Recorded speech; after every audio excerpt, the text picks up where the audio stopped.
സ്വർണം ഇന്ത്യയുടെ സമ്പദ്വ്യവസ്ഥയിലും സാംസ്കാരിക പൈതൃകത്തിലും നിർണായക സ്ഥാനം വഹിക്കുന്ന മഞ്ഞലോഹം. ലോകത്തിലെ രണ്ടാമത്തെ വലിയ സ്വർണ്ണ ഉപഭോക്താവാണ് നമ്മുടെ രാജ്യം. എന്നാൽ ഈ പദവി നൽകുന്ന അഭിമാനത്തിനൊപ്പം ഒരു വലിയ സാമ്പത്തിക വെല്ലുവിളിയും നമ്മൾ കാലങ്ങളായി നേരിടുന്നുണ്ട്. ആഭ്യന്തര ഉൽപാദനത്തിലെ വൻ കുറവ്. ഈ കുറവ് നികത്താൻ സ്വിറ്റ്സർലൻഡ്, UAE പോലെയുള്ള രാജ്യങ്ങളെ ആശ്രയിച്ച് ടൺ കണക്കിന് സ്വർണം ഇറക്കുമതി ചെയ്യേണ്ടി വരികയാണ്. ഇത് നമ്മുടെ വിദേശ നാണ്യ കരുതൽ ശേഖരത്തിന് മേൽ നിരന്തരമായ സമ്മർദ്ദം ചെലുത്തുന്നുമുണ്ട്. ഇന്ത്യയുടെ ഈ സാമ്പത്തിക പ്രതിരോധം ഇനി പഴയതുപോലെ ആയിരിക്കില്ല. ഭൂമിക്കടിയിൽ ഒളിപ്പിച്ചു വെച്ച ഒരു രഹസ്യം ഇപ്പോൾ വെളിച്ചത്ത് വന്നിരിക്കുകയാണ്. സ്വർണ്ണ ഖനിയായി മാറുകയാണ് നമ്മുടെ ഇന്ത്യ. മാറാനുള്ള നിർണായകമായ കണ്ടെത്തൽ രാജ്യത്തിന്റെ സാമ്പത്തിക ഭാവിയെ മാത്രമല്ല, ആഗോള സ്വർണ്ണ വിപണിയിലെ ശക്തി സന്തുലനത്തെ തന്നെ മാറ്റിമറിക്കാൻ പോകുന്ന ഈ വിവരങ്ങൾ ലോക രാജ്യങ്ങളെ ആകർഷിക്കുക മാത്രമല്ല, ചില രാജ്യങ്ങളെ അത്ഭുതപ്പെടുത്തുകയും ഞെട്ടിക്കുകയും ചെയ്യുന്നു. ബീഹാറിലെ ഒരു ജില്ലയിൽ കണ്ടെത്തിയ ഈ വൻ നിധിശേഖരം എങ്ങനെയാണ് ഇന്ത്യയുടെ സുവർണ സ്വപ്നങ്ങൾക്ക് ചിറക് നൽകുന്നത്?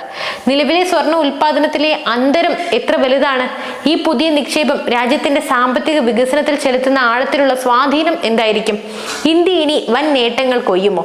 വിശദാംശങ്ങളിലേക്ക് കടക്കാം. ഇന്ത്യൻ സമ്പദ് വ്യവസ്ഥയെ സംബന്ധിച്ചിടത്തോളം സ്വർണത്തിന്റെ പ്രാധാന്യം വളരെ വലുതാണ്. 2024 കണക്കനുസരിച്ച് രാജ്യത്തെ മൊത്തം സ്വർണ്ണ ആവശ്യം 802 ടണ്ണായി ഉയർന്നു. 2023 ഇത് 761 ടണ്ണായിരുന്നു. ഈ ആവശ്യം ഉയരുന്നത് രാജ്യത്തെ ശക്തമായ ഉപഭോക്തൃ അടിത്തറയാണ് സൂചിപ്പിക്കുന്നത്.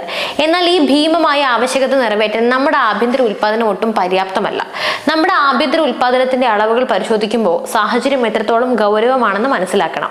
2024-25 സാമ്പത്തിക വർഷത്തിൽ ഇന്ത്യയുടെ മൊത്തം സ്വർണ്ണ ഉൽപാദനം കേവലം 1.62 ടൺ മാത്രമായിരുന്നു. ഏകദേശം 1255 കോടി രൂപയുടെ മൂല്യം വരുന്ന ഈ ഉൽപാദനം രാജ്യത്തിന്റെ വാർഷിക ആവശ്യകതയുടെ 0.3% പോലും വരുന്നില്ല എന്നതാണ് വസ്തുത.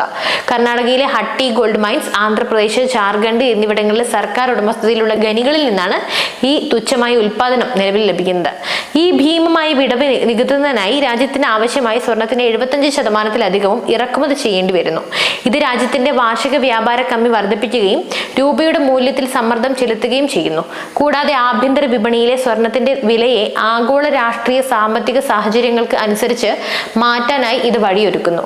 ഈ പശ്ചാത്തലത്തിലാണ് വില ഉയരുന്ന സാഹചര്യത്തിൽ ആഭ്യന്തര ഉൽപാദനം വർദ്ധിപ്പിക്കേണ്ടതിന്റെ അടിയന്തരാവസ്ഥ രാജ്യത്തിന് ബോധ്യമായത്. ഇന്ത്യയുടെ സാമ്പത്തിക ഭാവിയെ പുനർനിർവചിക്കാൻ കഴിവുള്ള ഒരു സുപ്രധാന കണ്ടെത്തലാണ് ഇപ്പോൾ പുറത്തു വരുന്നത്.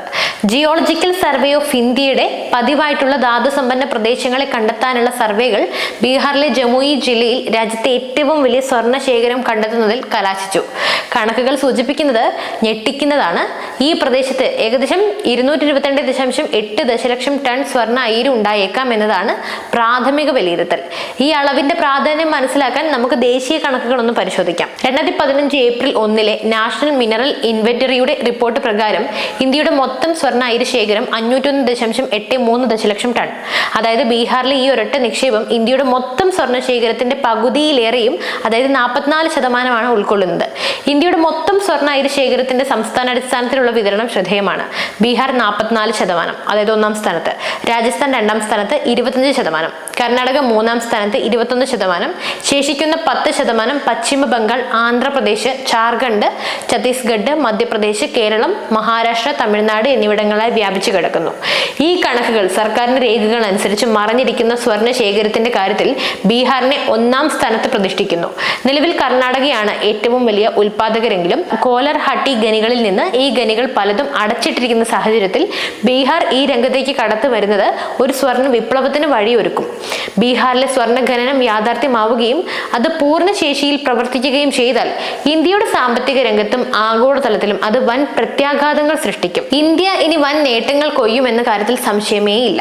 വിദേശ നാണ്യ ശേഖരത്തിലെ വർധനയും രൂപയുടെ ശക്തിയും സ്വർണം ഇറക്കുമതി കുറയ്ക്കുന്നതിലൂടെ പ്രതിവർഷം കോടിക്കണക്കിന് ഡോളർ വിദേശത്തേക്ക് ഒഴുകിപ്പോകുന്നത് തടയാനായി സാധിക്കും. ഈ ലാഭം വിദേശ നാണ്യ ശേഖരം വർദ്ധിപ്പിക്കുന്നതിനും രൂപയുടെ വിനിമയ മൂല്യം കൂടുതൽ ശക്തമാക്കുന്നതിനും സഹായിക്കും. ഇത് രാജ്യത്തിന്റെ സാമ്പത്തിക സ്ഥിരതയെ ഗണ്യമായി മെച്ചപ്പെടുത്തും. ആഗോള വിപണിയിലെ ഇന്ത്യയുടെ അധികാരം. ഇന്ത്യ ഒരു പ്രധാന സ്വർണ്ണ ഉൽപാദക രാജ്യമായി ഉയരുമ്പോൾ ആഗോള സ്വർണത്തിന്റെ വില നിർണ്ണയിക്കുന്നതിലും വിതരണ ശൃംഖലയെ സ്വാധീനിക്കുന്നതിലും ഇന്ത്യക്ക് നിർണായകമായ പങ്ക് വഹിക്കാൻ കഴിയും. നിലവിൽ സ്വർണം കയറ്റുമതി ചെയ്യുന്ന ലോകരാജ്യങ്ങളെല്ലാം കണ്ണു തള്ളി ഇന്ത്യയെ നോക്കും. നമ്മുടെ വർദ്ധിച്ചു വരുന്ന രാഷ്ട്രീയ സ്വാധീനത്തോടൊപ്പം തന്നെ സാമ്പത്തിക സ്വാധീനവും വർദ്ധിപ്പിക്കാൻ ഇത് സഹായിക്കും. ഇനി അടുത്തതായിട്ടുള്ളത് വ്യാവസായിക വളർച്ചയും വൻ വികസനങ്ങളൊക്കെയാണ്. ഖനനം, ധാതു സംസ്കരണം, ശുദ്ധീകരണം എന്നീ മേഖലകളിൽ വൻ നിക്ഷേപങ്ങൾ എത്തിച്ചേരും. ഇത് ഖനനവുമായി ബന്ധപ്പെട്ട് അനുബന്ധ വ്യവസായങ്ങളെ, യന്ത്രനിർമ്മാണം, ഗതാഗതം, ലോജിസ്റ്റിക്സ് എന്നിവയൊക്കെ ഉത്തേജിപ്പിക്കും. ബീഹാർ, ജാർഖണ്ഡ് പോലെയുള്ള കിഴക്കൻ സംസ്ഥാനങ്ങളിൽ ഈ വൻ വികസനങ്ങൾ പുതിയ വ്യാവസായിക ഹബ്ബുകൾക്ക് രൂപം നൽകും. സാമൂഹിക സാമ്പത്തിക ഉന്നമനവും അടുത്ത വലിയൊരു പോയിന്റാണ്. അതായത് പുതിയ ഖനന പദ്ധതികൾ ലക്ഷക്കണക്കിന് നേരിട്ടുള്ളതും അല്ലാത്തതുമായിട്ടുള്ള തൊഴിലവസരങ്ങളൊക്കെ സൃഷ്ടിക്കും. പ്രാദേശിക ജനതയ്ക്ക് സ്ഥിരമായ വരുമാനം ഉറപ്പാക്കുന്നതിലൂടെ ദാരിദ്ര്യ നിർമ്മാർജ്ജനത്തിലും മെച്ചപ്പെട്ട വിദ്യാഭ്യാസ, ആരോഗ്യ സൗകര്യങ്ങൾ ലഭിക്കുന്നതിലും ഇത് വഴിയൊരുക്കും. ബീഹാറിലെ പിന്നോക്കം നിൽക്കുന്ന പ്രദേശങ്ങളുടെ മൊത്തത്തിലുള്ള സാമൂഹിക സാമ്പത്തിക നിലവാരം ഉയർത്താനായി ഈ സ്വർണ്ണ വിപ്ലവത്തിന് സാധിക്കും. ഈ സുവർണ സ്വപ്നം യാഥാർത്ഥ്യമാക്കുന്നതിന് ഇന്ത്യക്ക് മുന്നിൽ ചില നിർണായക വെല്ലുവിളികളുണ്ട്. ബീഹാറിൽ സ്വർണ്ണ ഖനനം ഇതുവരെ ആരംഭിച്ചിട്ടില്ല എന്ന വസ്തുത നമ്മൾ വിസ്മരിക്കരുത്. ഈ നിക്ഷേപങ്ങളെ ഉൽപാദനമാക്കി മാറ്റുന്നതിന് ദീർഘവീക്ഷണത്തോടെയുള്ള തന്ത്രങ്ങൾ ആവശ്യമാണ്. പരിസ്ഥിതി അനുമതികളും സുസ്ഥിര ഖനനവും, അതായത് വൻതോതിലുള്ള ഖനനം പരിസ്ഥിതിക്ക് വലിയ പ്രത്യാഘാതങ്ങൾ ഉണ്ടാക്കാൻ സാധ്യതയുണ്ട്.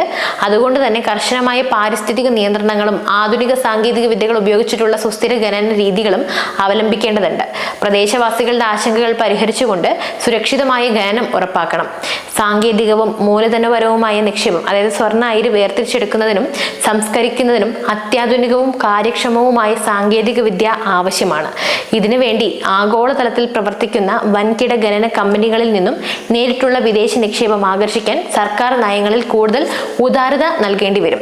നയപരമായ സ്ഥിരതയും സുതാര്യതയും, അതായത് ദീർഘകാലാടിസ്ഥാനത്തിലുള്ള ഖനന പ്രവർത്തനങ്ങൾ സുഗമമാക്കുന്നതിന് ധാതു നയങ്ങളിൽ സ്ഥിരതയും സുതാര്യതയും ഉറപ്പാക്കണം. ലൈസൻസിംഗ്, പാട്ടക്കരാർ എന്നിവയിലെ നടപടിക്രമങ്ങൾ ലളിതമാക്കേണ്ടതുണ്ട്. ഇന്ത്യയുടെ ഖനന മേഖലയെ നിയന്ത്രിക്കുന്ന ധാതു നിയമങ്ങളിലും നയങ്ങളിലും ക്രിയാത്മകമായ മാറ്റങ്ങൾ വരുത്തിയാൽ കേവലം 1.62 ടൺ എന്ന ഉൽപാദന നിലയിൽ നിന്നും ഒരു വലിയ കുതിച്ചുചാട്ടം നടത്താൻ നമ്മുടെ രാജ്യത്തിന് സാധിക്കും. ഇത് രാജ്യത്തെ സ്വർണ്ണ ഉൽപാദനത്തിന്റെ ഭൂപടം പൂർണ്ണമായും മാറ്റിവരയ്ക്കും. ഇന്ത്യയുടെ സാമ്പത്തിക ഭാവി നിർണ്ണയിക്കുന്ന ഒരു ചരിത്രപരമായ വഴിത്തിരിവിലാണ് നമ്മളിപ്പോൾ എത്തി നിൽക്കുന്നത്. ബീഹാറിലെ 222.8 ദശലക്ഷം ടൺ സ്വർണ്ണ അയിരിന്റെ കണ്ടെത്തൽ ഇന്ത്യയുടെ സുവർണ സ്വപ്നങ്ങൾക്ക് പ്രായോഗികമായ അടിത്തറ നൽകുന്നു. ഈ നിക്ഷേപം ഒരു സാമ്പത്തിക ഭണ്ഡാരമായി പരിവർത്തനം ചെയ്യപ്പെട്ടാൽ ഇന്ത്യ ഒരു ഉപഭോക്തൃ രാഷ്ട്രം എന്ന ലേബലിൽ നിന്നും മാറി ലോകത്തിലെ മുൻനിര സ്വർണ്ണ ഉൽപാദകരും കയറ്റുമതിക്കാരും എന്ന പദവിയിലേക്ക് ഉയരും. ഈ മാറ്റം നമ്മുടെ സമ്പദ് വ്യവസ്ഥയെ കൂടുതൽ ശക്തമാക്കുകയും രൂപയ്ക്ക് ആഗോളതലത്തിൽ കൂടുതൽ അംഗീകാരം നേടിക്കൊടുക്കുകയും ചെയ്യും. രാജ്യം വൻ വികസന പാതയിലേക്ക് മുന്നേറുകയും ആഗോള സാമ്പത്തിക ശക്തിയെ ഉയരുകയും ചെയ്യുന്നത് ലോകം അത്ഭുതത്തോടെ നോക്കി നിൽക്കും. സ്വർണ്ണഖനിയായി നമ്മുടെ ഇന്ത്യ മാറുമ്പോൾ അത് നമ്മൾ ഓരോ ഇന്ത്യക്കാരനും അഭിമാനിക്കാനുള്ള വക നൽകുന്നു. ഈ സുവർണ വിപ്ലവത്തെക്കുറിച്ച് അപ്പോൾ നിങ്ങൾക്ക് എന്താണ് തോന്നുന്നത്? ഇന്ത്യ ഈ ലക്ഷ്യം കൈവരിക്കുന്നത് നമ്മുടെ രാജ്യത്തിന് എത്രത്തോളം ഗുണകരമാകും? നിങ്ങളുടെ വിശകലനങ്ങളും അഭിപ്രായങ്ങളും ചർച്ചകളും താഴെ കമന്റ് ബോക്സിൽ രേഖപ്പെടുത്തുക. മറ്റൊരു വാർത്തയും വിഷയമായി വീണ്ടും എത്തും വരെ നന്ദി. News desk IBN Malayalam.